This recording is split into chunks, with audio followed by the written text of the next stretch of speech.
नाशकात अवकाळी आणि सततच्या पावसाचा फटका द्राक्ष उत्पादकांना बसलाय। यंदा तब्बल 70% द्राक्ष उत्पादन घटल्याचं चित्र पाहायला मिळतंय, तर 35% द्राक्ष निर्यात घटली आहे।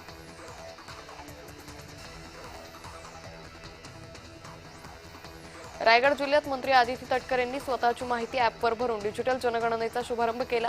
डिजिटल जनगणनेला नागरिकांनी सहकार्य करावं असं आवाहन आदिती तटकरे यांनी केलंय।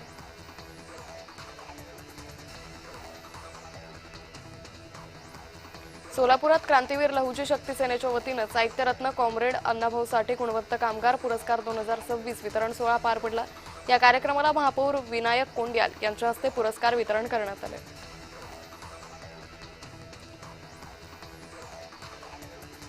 सिंदखेडा शहरातील 21 कोटी रुपयांच्या पाणीपुरवठा योजनेत भ्रष्टाचार झाल्याचा आरोप आहे। यातच माजी पंचायत समिती सदस्य सुभाष माळी तसंच नगरसेविका रजुबाई माळी यांनी अन्नत्याग आंदोलन छेडलं होतं, मात्र प्रशासनाच्या विनंतीनंतर हे आंदोलन मागे घेण्यात आले।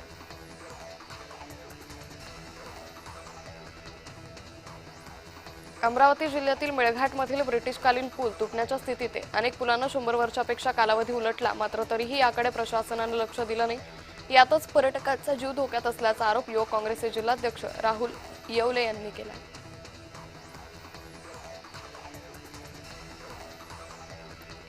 हिंगोलीतून जाणाऱ्या प्रस्तावित शक्तीपीठ महामार्गाला शेतकऱ्यांसह लोकप्रतिनिधींनी कडाडून विरोध केलाय।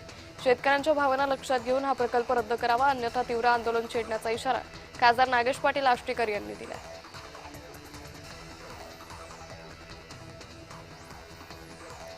मनमाड येथील सार्वजनिक वाचनालय इथे 112व्या वर्धापन दिनानिमित्त संगणक कक्षाचं उद्घाटन करण्यात आलं। शिवसेनेचे युवा जिल्हाप्रमुख फराह खान, सार्वजनिक वाचनालयाचे अध्यक्ष नितीन पांडे आणि कल्पेश यांच्या उपस्थितीत या संगणक कक्षाचं उद्घाटन करण्यात आलं।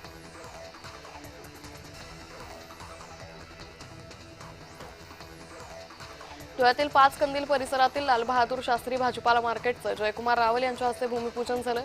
5 कंदील परिसरामध्ये तब्बल 150 वर्ष जुन्या महापालिकेच्या भाजीपाला मार्केटचं 4ही मार्केटचा नव्यानं पुनर्विकास केला जाणार आहे।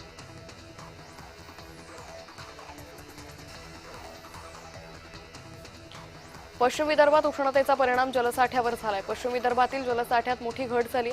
बुलढाणा जिल्ह्यातील खडकपूर्णा प्रकल्प कोरडा पडलाय।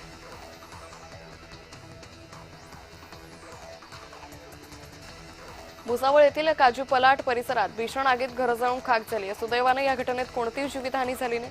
आगीचं कारण अद्याप अस्पष्ट असून तपास सुरू आहे।